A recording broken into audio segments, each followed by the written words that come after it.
Our guest tonight is Lucha Underground star Joey Ryan. How you doing? I'm doing well. How about you? We got Joey Ryan on the show. How could we not be doing amazing? Well, that's true. It's a That's a good rhetorical point. question. As one of the newest members of the Lucha Underground roster, what was your perception of the brand before joining, and how has it changed since you joined the company?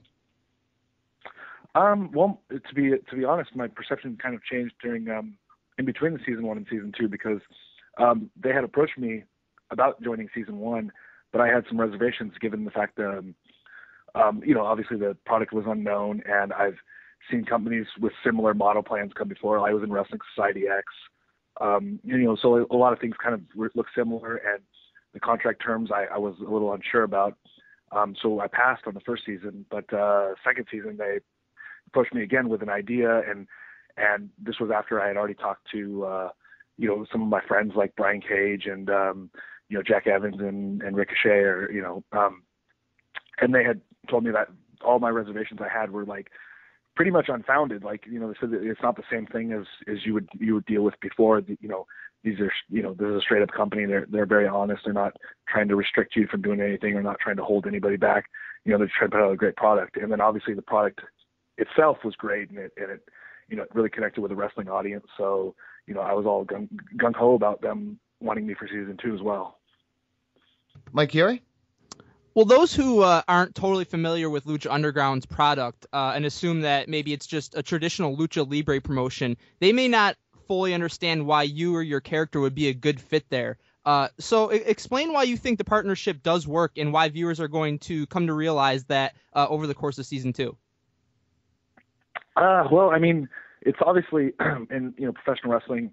A lot has to do with, at least televised professional wrestling. A lot has to do with the writing of it. And I think Lucha Underground has an amazing writing team, and they're really, not only are they good at coming up with storylines or characters, but they're good at casting those characters or those roles to people who really fit that particular role or the look or the style or the attitude that they need. And I think that's why they could take almost anybody that fits that role and have it work on television. And I put all my faith when they pitched the character to me. I absolutely love the idea, and and I put all my faith in their hands, and they absolutely did not let me down with the way the storyline is going to play out, which everybody will watch and see during the season. Brandon Galvin? Well, you just touched on it. You recently made your debut in Lucha Underground as an undercover agent, which fits so perfectly with your mustache. Could you give us some background into how this storyline came about or was presented to you? Because we can't wait to see what unfolds next. I mean, it was pretty much that. It was they told me about the character, and they said, look, we have this idea, we're tossing it around. I think when they first approached me with it, they didn't have it solidified because they hadn't casted the role yet, so they weren't sure who it was going to be or where it was going to go. So it was just kind of like an idea they were forming in their head themselves, and they were like, hey, if you're willing to do this, we have this idea for this character. It's this type of character with this type of look, and and this is the idea we have going forward with it. Would you be up for playing that role? And I said absolutely. And it was actually a pretty quick meeting that I had because I was already a fan of the product from season one and loved the idea of the undercover cop for me in season two. So I'm really excited for everybody to see how the writing takes the character. Well, there is a litany of talented wrestlers on the Lucha Underground roster. While you are familiar with many of them, as you mentioned, which wrestlers are you most looking forward to stepping in the ring against? Wow. I mean, everybody there. It's weird too. It's one of those things where when you do like an independent show and you're like, oh, I could have a good match with that person, or like, oh, I really want to wrestle that person. It's with Lucha Underground, it's a little different because like the characters are so there's so much character development so like I feel like, oh, like maybe even if somebody's style is different than mine, I feel like character wise, like, oh, we could really do some good stuff just playing off the characters that we have on the show. So really, like the fact that there's so much character development, there's so much depth in the roster, storyline wise and character wise, that like we could play off not only our wrestling abilities, but we could play off, just just whatever story, like whatever characters we can do. So, but to answer your question more specifically, I mean, obviously with the addition of Rey Mysterio to the cast, that's a dream match for just about any wrestler. There is, and yeah, I mean, I'm familiar with a lot of the guys who came out of the independent scene, but a lot of the Lucha guys that came from AAA and came from Mexico, I haven't really ever had much interaction with. I mean, there's a few that I have. So, I was trained in Southern California, so I've spent most of my whole career living here, so I've gotten a taste of it. I've wrestled in Mexico a few times, but I'd like to test my lucha ability. I've actually been going to training a little bit with Los Luchas at the Santino Brothers Wrestling Academy, just to like freshen up my lucha techniques, just so I can hang with those guys in the ring. So I'm just looking forward to like challenging myself to doing something different or doing something that I don't do that often. Mike Chiari? While Lucha Underground is extremely unique and really unlike anything wrestling fans have ever seen before, one promotion it does get compared to by some due to the overall grittiness is one that you mentioned before, Wrestling Society X. And as someone who has worked for both companies, what do you believe are the biggest similarities and differences between them?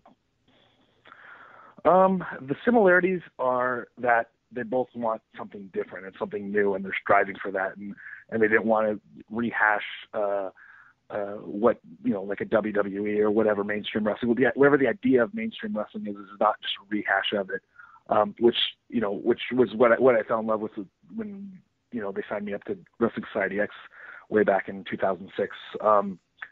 But the execution is a big difference, because not that we didn't have great agents or great matchmakers or great production team in Wrestling Society X, because we did. It was the fact that we didn't have MTV 100% behind the product. It was kind of like, obviously MTV is a huge network, and El Rey's kind of like an up and comer. It's still building its base. So El Rey is a lot more invested in the product, and they want to see it succeed. That's where MTV could afford to give with $1 million budget to season 1 of Wrestling Society X, and then when they sell the product, if they weren't really into it, they could just throw that $1 million away because they can afford to, because they're MTV. As opposed to this, where El Rey really and more than any other place I think I've wrestled in, it really makes it seem like a family, because not only the network and the owners and the production team are all invested in this, but they want it to succeed, not only for the wrestlers to be successful, not only for the show, but just for the network. So it just feels like we're all aiming for like one big goal, and it keeps us all like a team, like we're all on the same page going for that one goal. And I feel like that's the biggest difference, is how much El Rey is invested in the product, as well as obviously the talent and the wrestlers and the writers and all of us pushing forward. Brendan Gavin? We became big fans of yours during your run with TNA, and it seemed a lot of fans were starting to support you as well. And we hoped that you would receive a bigger push than you did before you eventually left. So why do you think TNA didn't try to feature you more prominently? I think they had an idea to. They wanted to put me, when I came in, they obviously saw the fan support, and they put me with Matt Morgan, who's a person they were very high on and had big plans for. But I think that they were just they didn't really have much direction for us. So which is fine, you can flounder around for a little while, but then when you go aimless for a while, then it starts to run its course, and then we just start to kind of do the same thing all the time. And I think we lost a bit of interest with the audience or with the management or whatever it was. Hindsight's always 20/20. I always feel like, because I came into TNA with the fans supporting me, like my whole shtick there was that 87% of their audience wanted me on their show, but TNA management said no, that I should have come in as more of a rebel, like babyface-ish, because I was representing the people. But their idea was that I was being a troublemaker, so I had to be a heel, which is fine. I'm a team player, and that's what the writers wanted at the time. I feel like I would have had a little bit more length, a little bit more, a little bit better story if I'd come representing the people, almost like not necessarily like a Steve Austin, almost like a Dallas Page in WCW kind of feel to it. But that wasn't the direction they wanted to go. And then, I didn't leave on bad terms. It was, when they took the the show out of Orlando, and they started touring different arenas. I think the expenses got high, and they weren't drawing as well as they thought they were expected to, and so they were starting to lose a lot of money. So, the time they cut me, they cut, I think there was 10 or 12 of us, and they didn't renew RVD's contract, and then eventually they didn't renew Matt Morgan's contract, and then so like it was just like kind of like trying to save money. So it wasn't like I did anything wrong. They didn't see anything wrong with my work, and I didn't have it wasn't like I was angry with them or they were angry with me. It was just budget cuts, to be plain and simple. It's just business.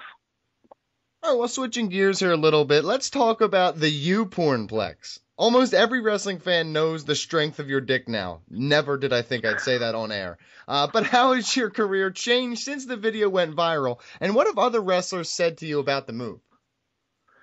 It's kind of strange. It's you don't really, there's no like manual that you read to like, when your video goes viral, this is the attention you're going to get. But like, the fact that, it was on The Soup, and it was on ESPN, and, it was in Maxim magazine and GQ magazine and New York Daily News, and, made the rounds of going viral, and like the attention that was brought to me. And then Rolling Stone did an article on me, and then Sports Illustrated did an article on me, and then obviously the U-Porn wanted to sponsor me because they wanted to, they're trying to cross over. They did some stuff in E-Games last year, and now they're trying to get some sports to get some crossover marketing. So it's just kind of like this thing where, all this attention's coming my way, and it's awesome because, obviously as an entertainer, the more attention you get, the better. But as far as my like in-ring stuff, it's kind of weird because like I don't necessarily like even like want to do the move, but almost all the promoters I work for, like, please, I want that on my show because of the attention it gets. Or the wrestlers I wrestle are like, I have a great idea for that. So it's not even like I have to come up with an idea. It's they're already processing it, and they're using their creative juices to do it some way differently to make their taking it stand out. So it's kind of cool how it's been so accepted inside the wrestlers community, my peers, that they, everybody wants to be part of it. Everyone wants to do it. And that's cool. And it's like most of the attention I've gotten is actually from, outside of like the wrestlers, is from like the mainstream or like casual fans who I hear all the time, like, oh, my friend knows I'm into wrestling and he sent me this link, or my friend knows I wrestle and he sent me this link. So it's everybody's friends and family members and relatives that know they're in wrestling, and they're sending. So it's a lot of attention from like mainstream, which is really cool too, because it's something that I can get recognized for now outside of the stuff I do in the ring. Well, I mean, obviously I did that in the ring, but it's something that people who aren't familiar with my work will recognize me for. Mike Chiari? Something that's been a significant part of your career is intergender wrestling, having teamed with Candice LeRae, having gone up against as well in the ring. How much did Lucha Underground's commitment to intergender wrestling appeal to you, and how big do you think intergender wrestling can possibly get in the world of wrestling as a whole? Well, it's kind of crazy. Well, in my mind, there's no separation to me. It's just wrestling, but obviously there's a label of intergender wrestling as far as like the wrestling community goes. But like to me, it's just wrestling. And I knew obviously Lucha Underground, blurred the lines of it, which is the first major company to really blur the lines of it. So that's awesome. And me and Candice, when we started teaming, we weren't like, we didn't have this idea, well, we're going to do this thing that's so different and unique, and we're going to be an intergender tag team, and we're going to try to, she's the only girl that's active in PWG, and when we started it, and it was just us, we're just going to form a tag team. It wasn't really, we even didn't really in our heads put any emphasis on the fact that we were, a guy and a girl. But then, it was really well received, which is great, and then it really became something. And, now you see it a lot more in other places, which is awesome. But I mean, the way I always look at it is like, obviously some people are like, oh, I don't like the idea of it, or, so different. But to me, what we do in the ring is we're making a live action movie. And, if you have that attitude where, oh, guys shouldn't fight girls, and, or that, I don't enjoy that, then to me, in my head, I don't see a difference between that or like the intergender fight scenes that are in Star Wars, Force Awakens, or in Avengers when Scarlett Johansson's beating up dudes. Like, I don't see the difference because I just feel like what we're doing is a live action version of what you see on a movie screen or a TV set, or so I don't see the difference. In my head, we're in the entertainment industry, and it's the same.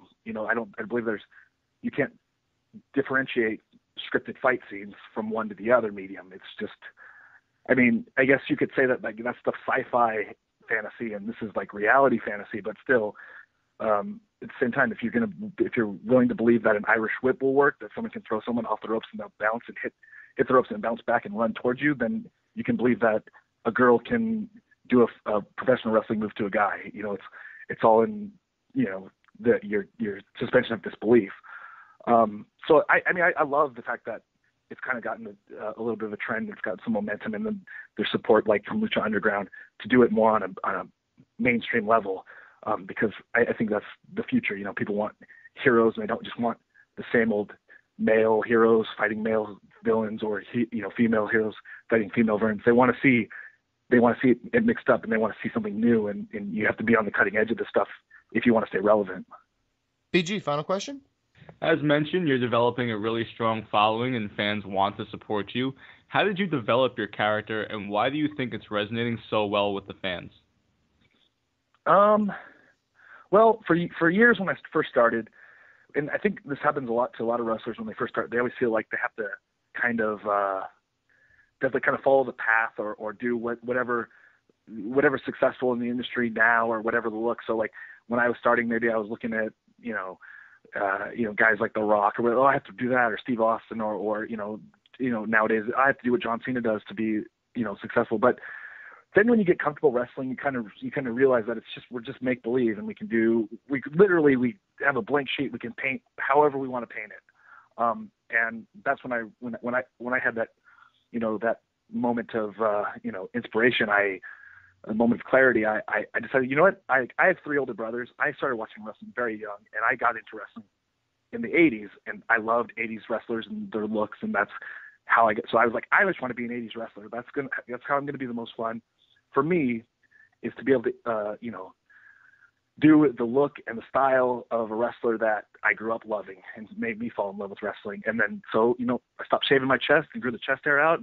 I grew the mustache and just kind of adopted the floral print stuff. I kind of took it like an 80s icon, like Magnum PI, and I was like, he was the coolest guy in the 80s, so I'm just going to try to like kind of do what he does, and the aviator sunglasses or whatever. And people really liked it. I think a lot of people did grow up in that era, and maybe I do kind of remind them or kind of throw back a little bit. And then now it's the stuff like the WWE Network, where people can literally watch stuff from the 80s today without too much trouble. They can just click a remote or whatever, click on a browser and watch whatever. I think that, people are starting to see more of that now too. So it's kind of almost gone full circle, where it's, people that didn't grow up in the 80s still get to watch the 80s wrestling, and then they see me and they kind of, he looks like this guy that we saw. So I think there's a bit of, emotional engagement, and I feel like it's, endearing to some people, the fact that I do have this throwback look of an 80s wrestler. Well, a huge thank you to Joey Ryan. Tell the fans where they can support you. Well, I mean, I'm most active on Twitter. It's at Joey Ryan Online. And I'm always tweeting out links to shows that I'm on, promoting things. I do have a Pro Wrestling Tees store. It's prowrestlingtees.com/Joey Ryan. And I am on Instagram and Facebook too. You just search me. I'm pretty sure I'm the only wrestler, only Joey Ryan wrestler on those things, unless there's, fake accounts, which I don't know. Maybe there is, but, yeah, I'm pretty easy to find on social media, and and just I love to talk to fans, hear from fans, so go ahead and hit me up on those things. Another huge thank you to Joey Ryan. Good luck moving forward, sir. Thank you.